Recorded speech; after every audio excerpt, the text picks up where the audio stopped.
լրատվական կենտրոնը շարունակում է իր աշխատանքը, ստուդիայում ես հյուրընկալել եմ ԲՀԿ խմբակցության քարտուղար Վահե Էնֆիաջյանին, մինչև նրա հետ զրույցին անցնելը ես ցանկանում եմ միասին հյուրի հետ լսենք այսօր ՀՀԿ մամուլի խոսնակ Էդուարդ Շարմազանովի խոսքը ԲՀԿ նախկին ղեկավար Գագիկ Ծառուկյանի հնարավոր վերադարձի մասին։ Պարոն Շարմազանով, երեկ Գագիկ Ծառուկյանը հայտարարեց, որ եթե անհրաժեշտությունը լինի եւ կարկառուն քաղաքական գործիչները չկարողանան իրենց առջեւ դրված խնդիրները լուծել, ապա ինքը գուցե եւ վերադառնա քաղաքականություն։ Ինչ եք կարծում, կա այսօր այդ անհրաժեշտությունը նրա վերադարձի։ Ինչ իմանամ, կա չկա ինքը պետքա որոշի։ Դե հիմա որպես կարկառուն քաղաքական գործիչ դուք տեսնում եք նման անհրաժեշտություն 2 տարի անց նրա վերադարձ։ Ես չգիտեմ, ձեր նշած պերսոնայի համար կարկառուն քաղաքական գործիչներն ովքեր են եւ դժվարանում եմ ասել, ես այդ թվին պատկանում եմ, թե չէ։ Իսկ ինչ եք կարծում, ինչու 2 տարի անց հայտնի այդ իրադարձություններից հետո սուր հակասության Սերժ Սարգսյանի եւ Ծառուկյանի միջև ԲՀԿ նախկին նախագահը որոշեց ակտիվանալ քաղաքականապես։ Չեմ կարծում, որ դա հակասություն ա եղել երկու գործիչների միջև, նախ տարբեր քաղաքական կատեգորիաներ են եւ հանրապետության նախագահը եւ հանրապետականները խոսել են բացառապես երևույթներից, այլ ոչ թե Գագիկ Ծառուկյանի անձից։ Մենք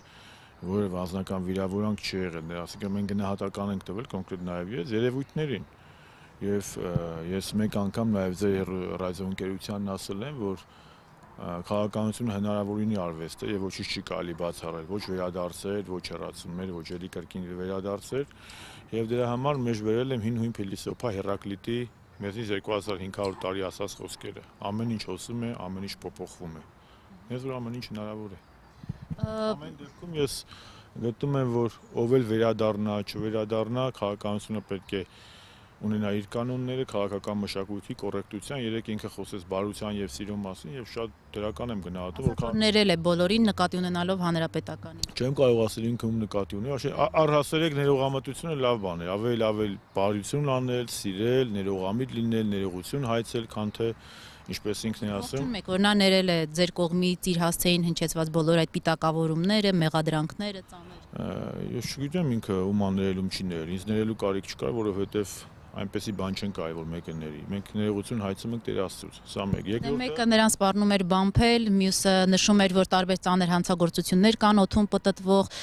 երրորդը կոնկրետ պիտակավորում էր կպցնում մականուններ, այսինքն եղել են այդ պիտակավորումները։ Ես հիմա ասեմ, առհասարակ, առանց անձին վերաբերելու, չեմ ուզում կոնկրետ անձի վրա կենտրոնանանք, առհասարակ։ Ինչքան քաղաքականության մեջ ներողամտությունը, սերը, հանդուրժողականությունը, համերաշխությունն ու բարությունը շատ է, դա ողջունելի է, որտեղ կա բարություն, սեր, ներողություն, ներողամտություն հայցում, ես դրա այնտեղ եմ, որտեղ կա զորբայություն, տգիտություն, անգրագիտություն, ես դրան դեմ եմ։ Եթե Ծառուկյանը վերադառնա իշխող հանրապետականը կողջունի նրա վերադարձը։ Դա է խնդիրն է։ Այսինքն ձեզ համար միևնույն է նա կվերադառնա թե ոչ։ Մեզ համար կարևորը երևույթներն են, որպեսզի քաղաքական դաշտը լինի կոռեկտության, բարության, համերաշխության, հանդուրժողականության եւ ազատ ու արդար մրցակցության կանոններով։ Պարոն Շարմազանով, ես հիշում եմ, որ Սերժ Սարգսյանն ասում էր, որ քաղաքականությունը բասկամարդ չէ, այսինքն հորդորելով Ծառուկյանին հեռու մնալ քաղաքականությունից։ Հիմա նա նորից ցանկանում է վերադառնալ։ Կարող ենք ասել, որ սա ըստ էության համաձայնեցված է նաեւ նրա ակտիվությունը իշխանությունների հետ, հենց նույն քաղաքական գործիչները կուլիսներում չեն թաքցնում, որ կա կարծես թե համաձայնություն նաեւ Սերժ Սարգսյանի հետ այս հարցում։ Բան կարող եմ ասել, որ արժևում ոչ թե չարության ժամանակաշրջան է, այլ արժևում համերաշխության, հանդուրժողականության, սիրո եւ բարության ժամանակաշրջանն է։ Ծառուկյանի հետ միասին։ Բոլորս նաեւ ձեզ հետ միասին։ Ազատության լրատվական կենտրոնը շարունակում է աշխատանքը, տաղավարում ես հյուրընկալել եմ ԲՀԿ խմբակցության քարտուղար Վահե Էնֆիաջյանին։ Բարև ձեզ, շնորհակալ եմ, որ եկաք։ Մենք լսեցինք Էդուարդ Շարմազանովի արձագանքը երեկ ԲՀԿ նախկին ղեկավարի խոսքին, որ անհրաժեշտություն տեսնելու դեպքում նա գուցե վերադառնա։ Նախ ուզում եմ ձեր կարծիքը հարցնել, ինչ է կարծում, արդյոք ԲՀԿ նախկին ղեկավարը վերադառնալու է քաղաքականություն եւ եթե այո, ապա ինչ կարգավիճակում, արդյոք ԲՀԿ-ն սպասում է նրան։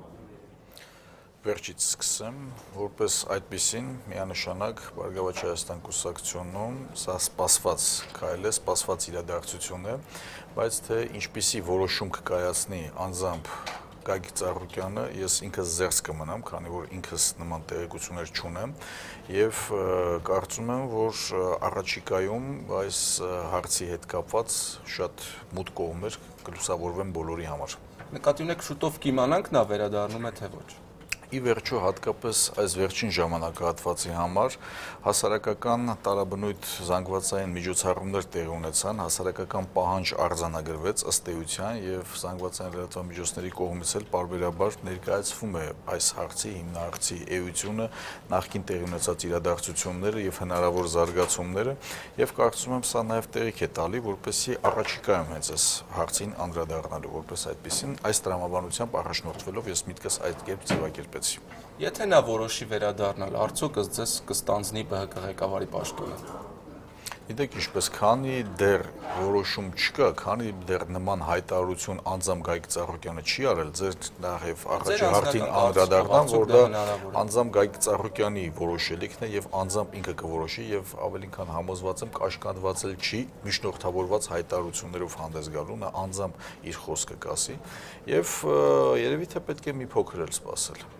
Երեք նա իր խոսքում նաև ասաց, որ ինքը անհրաժեշտություն տեսնելու դեպքում կգա, որն է այդ անհրաժեշտությունը, ըստ ձեզ, ինչ պետք է լինի, ինչ պայմաններ պետք է լինեն, որ չկան այսօր, որպեսզի ԲՀԿ նախկին ղեկավարը կրկին բացի քաղաքական էջը, որը ինչպես նա ասաց, փակել էր փետրվարից հետո։ Նախ այդ ձեր ասած հայտնի ելույթը բավականին մեծ աղմուկ բարձրացրեց եւ հասարակության ուշադրության կենտրոնում հայտնվեց, մասնավորապես երեք ամբողջ օրն էլ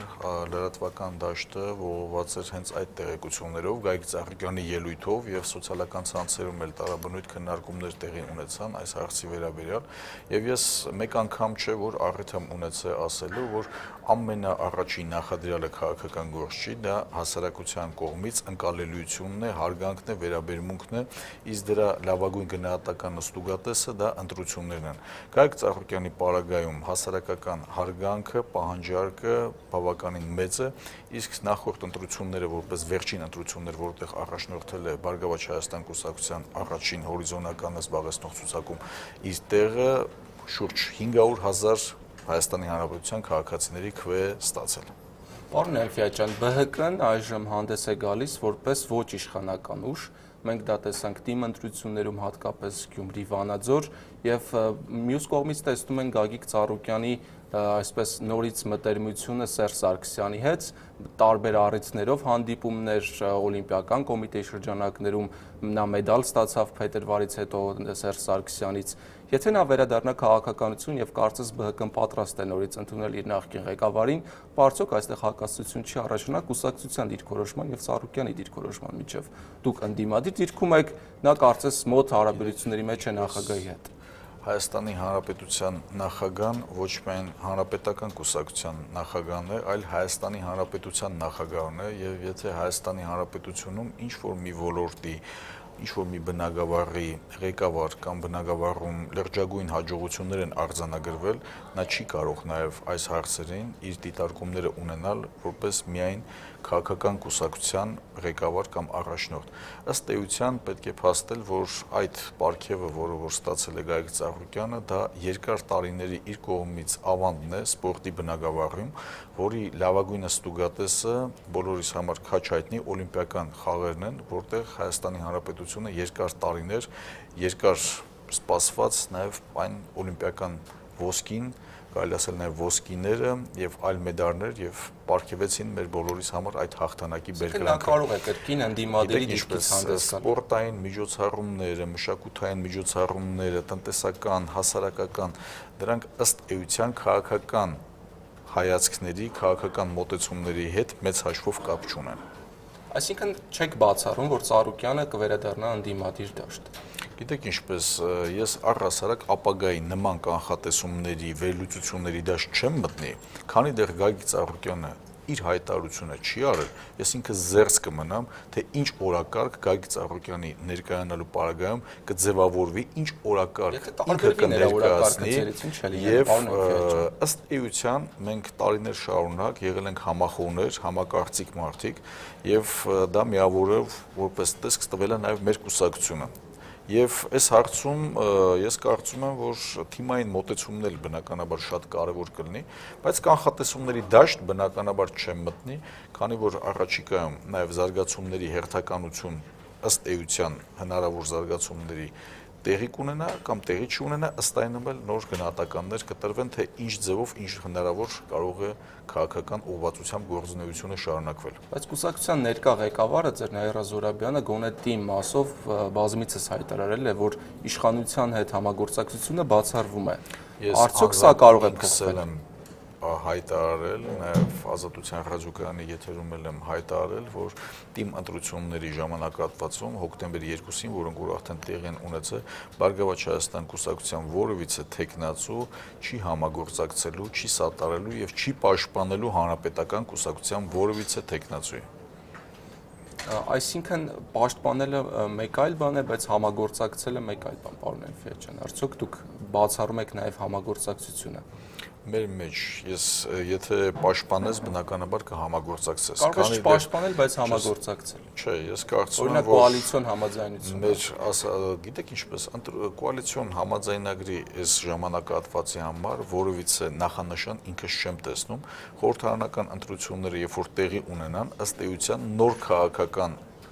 մոտեցումներով ընտրություններ են տեղի ունենալու, նոր ընտրական օրենսգրքով ընտրություններ են տեղի ունենալու եւ ըստ էության յուրաքանչյուր ընտրություն եւ ընտրությունից հետո նոր վերաձևավորումներ են տեղի ունենում քաղաքական դաշտում եւ բնականաբար սա եւս կանխատեսումների դաշտի մեջ է մտնում եւ սրա հետ կապված զարգացումների կարելի է մեկնաբանել անվերջ ըստ էության, բայց քանի դեռ չեն տեղի ունեցել նման կարևորագույն գործընթացները, դրա մասին խոսելը ավելորդ եմ համարում։ Մենք լսեցինք Էդուարդ Շարմազանովի խոսքը Գագիկ Ծառուկյանի հնարավոր վերադարձի մասին։ Նա ասում էր, որ կոնկրետ իրեն ներելու կարիք չկա,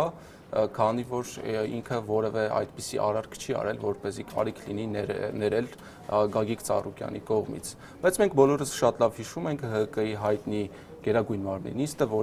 որի ընթացքում եղան հայտարարություններ բամփելու մասին, քաղաքականությունից ոչինչ չհասկանալու մասին, այսպես չարիք լինելու մասին, հետո մականունով դիմեցին Գագիկ Ծառուկյանին։ Արդյոք սրանք անձնական դաշտի խնդիր չէր, այլ ոչ միայն քաղաքական։ Ձեր ասած անձը արդեն իսկ ինքը մեկնաբանեց իր խոսքը, նաև իր միտքը արտահայտեց եւ դրանից հետո մեկնաբանած ես դրանից ոչ ավելացնելու, ոչ էլ պակասացնելու ինչ որ բան ունեմ, իսկ Գագիկ Ծառուկյանն էլ անձամբ հրապարակավ ներկայացրեց, որ նա մեծահոգի մարդ է, բարի մարդ է եւ առհասարակ ներողամտության սկզբունքներից ելնելով է այս հարցին վերաբերվում։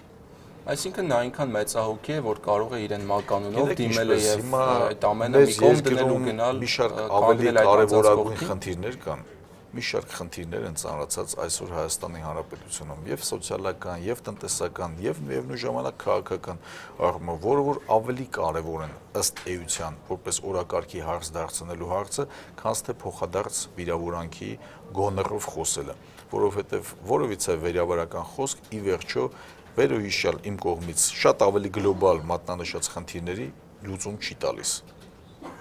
Պարոն Էլֆիաջյան, նա բավականին ներողամիտ անձ է, ինչպես ինքը ասաց, բայց օրինակ լրագրողների հարցերի հանդեպ կարծես այդպես չէր վերաբերվում։ Իմ գործընկերոջ հարցից բավականին երեք զայրացել էր պարոն Ծառուկյանը, չնայած որ այդտեղ կարծես քննարկման հարցել չկար։ Այսինքն ընտրության միայն իշխանության հանդեպ է ներողամիտ Ծառուկյանը։ Գիտեք ինչպես, դուք հիմա տանում եք ձեր խոսակցությունը մի ուղղությամբ, որը որ կարծում եմ այս եթերի ժամանակահատվածում այնքան էլ տեղին չէ։ Ես նույն լրագրողի հետ կապված եթե որոշակի նեղվածություն կա կամ ինչ որ բան կա, կարծում եմ նա էլ կաշկանդված չէր լինի տեղում խոսելու կամ պարզաբանելու, ըստ էության Գագիկ Ծառուկյանը ասել է հրապարակավ, բոլորը հասկանում են ինչ է նա նկատի ունեցել, ում է նկատի ունեցել եւ մեծահոգությունը դա ընդհանրական եւ բարության զգացողություն է, բարոյական զգացմունք է եւ զգացողություն է, որով նա առաջնորդվել է, ինչի մասին նաեւ ինքը արտահայտել է, իսկ այդ առանձին դեպքի հետ կապված շահկապված ինչ որ բերել, կապել մեկը մյուսի հետ այլ մտադրություն ունենալով վերլուծել, այդքան էլ տեղին չեմ համարում։ Եվ անձամբ Գագիկ Ծառուկյանի փոխարեն վերլուծել թե տվյալ պարագայում ինչ է տեղի ունեցել կամ ինչ հարց ու պատասխանի միջավայր է տեղի ունեցել, ես ինքս նման միջադեպի ականատեսը չեմ եղել, չեմ լսել եւ բնականաբար զերծ կմնամ ինչ որ գնահատականներ տալուց։ Իսկ Գագիկ Ծառուկյանի մասով ես բնականաբար էլի ասացի, որ այն ինչ որ նա հայտարարել է, դա տեղի ունեցել հրապարակավ եւ ըստ էության ես ինքս այդ ռեպորտաժը նայելով տեսել եմ, որ ներկա գտնվող լրագրողների հարցերին նա պատասխանել է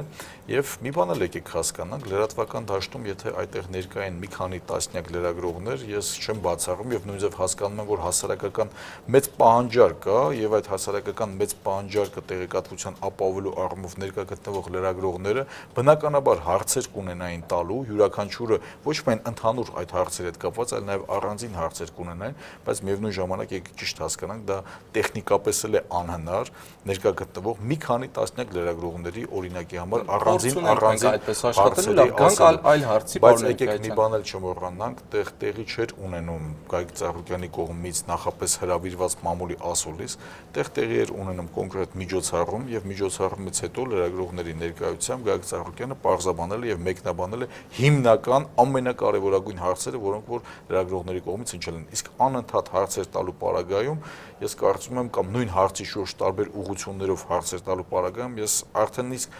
ամենակարևորագույն հարցն էլ կարող է իր իմաստը կորցնել ըստ էության Դուք ասացիք, որ ԲՀԿ-ում սպասում են ըստ էության Ծառուկյանին, բայց արդյոք դուք անում եք քայլեր, որպեսզի նա վերադառնա։ Օրինակ, վերջերս նրա տան մոտ ակցիա տեղի ունեցավ, մի քանի տասնյակ մարդիկ կային հավաքված եւ համենայն դեպս ինձ ունեք մի քանի տասնյակ ասելու պարագայում։ Ես ներկա չեմ եղել, գուցե դուք թիվը ավելի լավ կասեք, ես հարցը վերջացնեմ, խնդրում եմ, այնտեղ հիմնականում ինձ ծանոթ դեմքերը ԲՀԿ-ական երիտասարդներ էին եւ ուզում եմ հասկանալ, արդյոք սա ԲՀԿ-ի նախաձեռնությունն էր, որպեսզի նման ակցիա լինի եւ արդյոք դուք եք հրավիրում Ծառուկյանին իդ դեպի քաղաքականություն։ Այդտեղ ներկա են եւ Բարգավաճ Հայաստան կուսակցության ներկայացուցիչներ եւ բազմաթիվ անկուսակցականներ։ Ինքս ես ազգային ժողովում տեղեր ունենում նիստի ժամանակահատվածում իմ գործընկերներից տեղեկացա, որ նման հավաք արդեն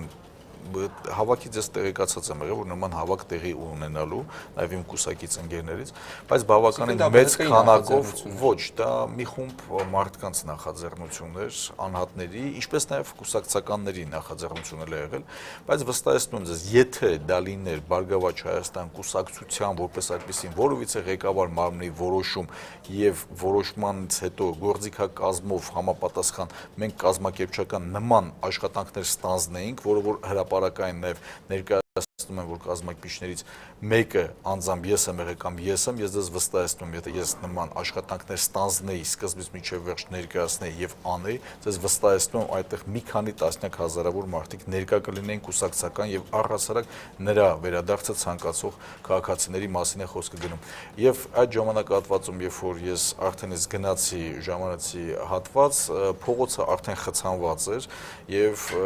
մի կերպ փորձեցինք այդ հատվածը նաև հասկանում եք փողոցի տարածքում է գտնվում եւ զանգվածային միջոցառում որպես այդպեսին անելը իր տեխնիկական դժվարություններն է որպես այդպեսին առաջացնում եւ փորձեցինք այդ փողոցի այն հատվածում որտեղ այդքան շատ չեն մեքենաները երթևեկում այդ մարդկանց հոսքը այդ կողմի վրա կենտրոնացնել այնուամենայնիվ տարածքը այնքան մեծ չէր այդ հատվածում որպեսզի ամբողջ ներկա գտնվող ժողովուրդը այդ պահին այդտեղ ներկա լիներ իսկ ասում եմ տարածքը ընդհանուր դուք պատկերացրեք ինչքան մարդ եղել ձեր ասած մի քանի տասնյակին նաև ասել որ ինքը խցանման մեջ էր այդտեղ ներկա են գտնվել նաև լրագրողներ նաև տարբեր հասարակական կազմակերպության ներկայացուցիչներ երիտասարդներ են բավականին մեծ քանակի եղել ովքեր որ մեծ հաշվով կաշկանդված չեն եղել եւ իրենց կարծիքը հայտնել են թե որպես քաղաքացիներ թե որպես կուսակից մարդիկ ովքեր որ պահանջ են եւ ցանկություն են արձանագրել ես ինքս էլ ներկա լինելով իմ խոսքը իմ մտքերը ձևակերպել եմ եւ արտահայտել եմ բոլորի ներկայությամբ Երբ Գագիկ Ծառուկյանը հեռացավ քաղաքականությունից հայտարարեց այդ մասին մեծ արտահոսք սկսեց ԲՀԿ-ից մի քանի այլ կուսակցություններ ձևավորվեցին տարածքային կառույցներում տեղակ ենք քաղաքապետեր, գյուղապետեր դուրս եկան կուսակցությունից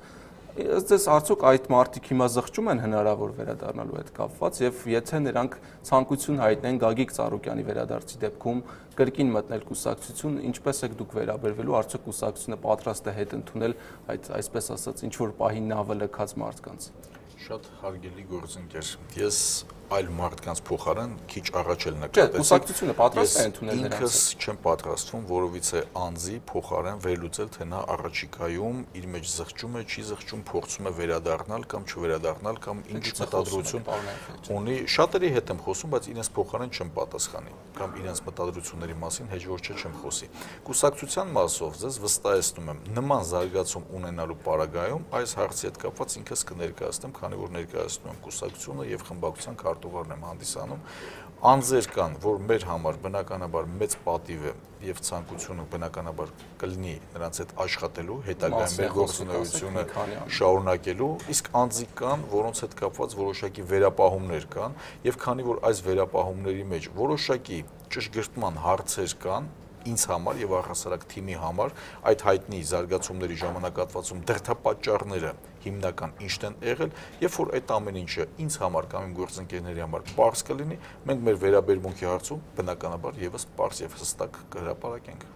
Վերջին հարցս վերաբերում է ոչ Գագիկ Ծառուկյանին, մենք պետք է այդ մասին էլ խոսեինք, բայց հիմնական թեման կարծես նախկին ԲՀԿ ղեկավարը ստացվեց։ Այդուհանդերձ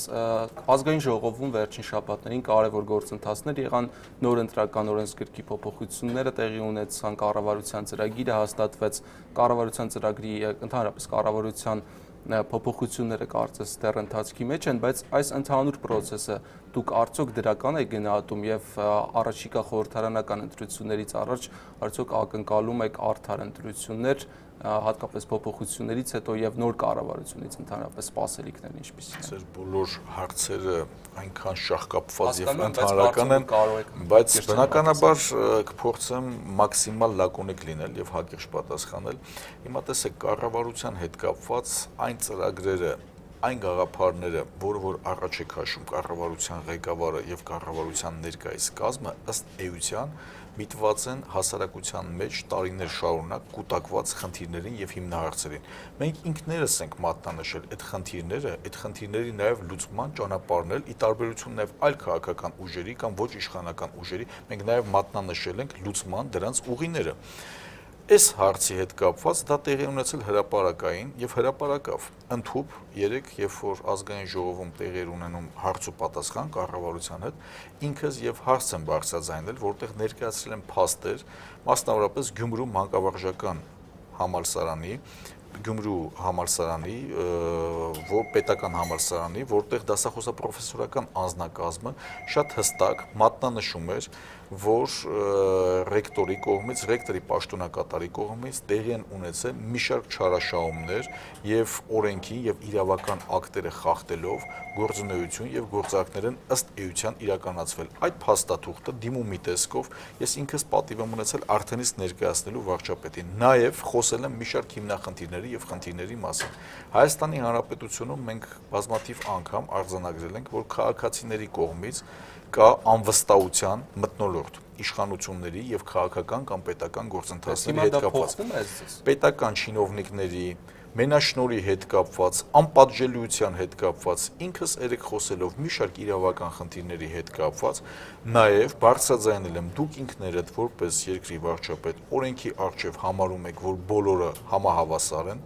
դա որպես սկզբունք պետք է լինի եւ բարոյական մթնոլորտը շատ հստակ է Հայաստանի Հանրապետությունում, մամուլում տեղ են գտել մի շարք հրապարակումներ, մասնավորապես պաշտոնից ազատված մի շարք բարձրաստիճան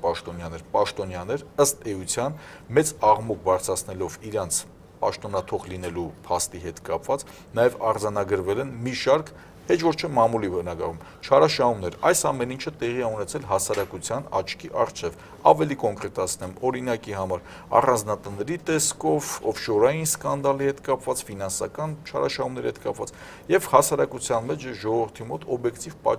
արդեն հարց է առաջանում։ Այսինքն անպատժելիության մթնոլորտ է արձանագրվում եւ ըստ էության ոչ թե պաշտոնաթող կամ պաշտոնից ազատում են, այլ թողում են նրանց իրենց կուտակած միջոցները գնան եւ վայելեն։ Հիմա այս ամեն ինչի հետ կապված քաղաքական մասը իր հերթին իրավական հարթությունում գնահատականներ տրվելու են թե չեն տրվելու։ Վարչապետի կողմից երբ որ մատնանշվեցին կոնկրետ օրինակներ եւ կոնկրետ փաստացի ներկայացման, ես ինքս արդեն իսկ դիմումը ներկայացրել եմ մանկավարժական համալսարանի դասախոսապրոֆեսորական անձնակազմի կողմից եւ առաջիկայում քանի որ նաև հորդոր եղավ որպես ազգային ժողովի падգամավոր Նաև այս հիմնահարցերի հետ կապված իմ տեսլականը եւ մոտեցումների աջակցությունը ցուցաբերել, ես առաջիկայում նաև օգտվելով այս եթերի հնարավորությունից վստահեցնում եմ, որ հրապարակավ կներկայացնեմ իմ տեսլականը, միգուցե դա նաև կամփոփի իմ գործընկերների եւ մեր քաղաքական ամբողջ կուսակցության տեսլականի հետ, թե ինչ ձևով ենք տեսնում իմ կողմից արդեն իսկ վերոհիշյալ խնդիրների հետ կապված այս ռիսկերը հնարավոր որ կարող են զարգանալ, ինչ ձև կարելի է նվազեցնել եւ կանխել։ Քանի որ մեր ժամանակը շատ քիչ է, ուղղակի խնդրում եմ ասեք, արդյոք առաջիկա խորհրդարանական ընտրություններին ակնկալում եք արդար ընտրություններ։ Գիտեք ինչպես ապագայի հետ կապված ինչ որ մի բան ասելը ըստ էության պետք է համապատասխան հիմքեր ունենաս։ Այն որ հնարավոր բոլոր ռիսկերի դիմաց պետք է կանխարգելող միջոցառումներ, ծրագրեր իրականացնել, դա շատ ավելի տեղին եմ համարում, քան թե մտածել, որ օրինակի համար բայց հիմք կա փոփոխություններ ընտրական։ Նախկինի հետ կապված, եթե մենք արձանագրել ենք խնդիրներ, մենք պետք է մեր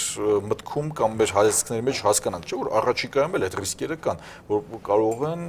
ընտրությունների ժամանակ ամենատարաբնույթ անցանկալի զարգացումները լինել։ Բայց դրա դիմաց ասել ոչ թե հիմա մենք կարող ենք արձանագրել ու միանշանակ լինելու են կամ միանշանակ չեն լինելու։ Բնավ ոչ, բայց դրա լավագույն միջոցը քաղաքական ուժերի մաքսիմալ կոնսոլիդացիան է այս գաղափարի շուրջ, որպեսզի իրոք ընտրատեղամասերում եւ ամբողջ ընտրական գործընթացի հետ կապված կարողանալ կազմակերպել եւ նախաձեռնել այն ծրագրերը եւ զինել այն գործիքակազմը մեր բոլոր գործընկերների հետ, որպեսզի անցանկալի դրսևորումներ տեղի չունենան, որպեսզի հետագայում էլ ընտրություններից հետո չմնան լոկ խոսքեր, արձանագրություններ, 1-2 առանձին դեպքեր, դրանից եւ հասարակության մեջ է մթնոլորտը վատանում եւ առհասարակ Հայաստանի Հանրապետության հեղինակությունը եւս միջազգային կառույցներում եւ միջազգային հարթակում իջնում է։ Մենք պետք է ամեն ինչ անենք, որ հակառակ process-ն ու գործընթացը գնա, հասարակության վստահությունը բարձրանա, խորհրդարանի իշխանությունների նկատմամբ առհասարակ որպես այդպեսին ընտրական գործընթացների հետ կապված եւ Հայաստանի Հանրապետության հեղինակությունը բարձրանա բոլոր միջազգային հնարավոր հարթակներում։ Դրա հետ փոխկապակցված մի շարք շղթայական հարցեր կլուծվեն։ Ասում դեր առիթ կլինի խոսել այս մասին, իմ հյուրը Վահե Էնֆիաջյանն է, ԲՀԿ խմբակցության քարտուղարը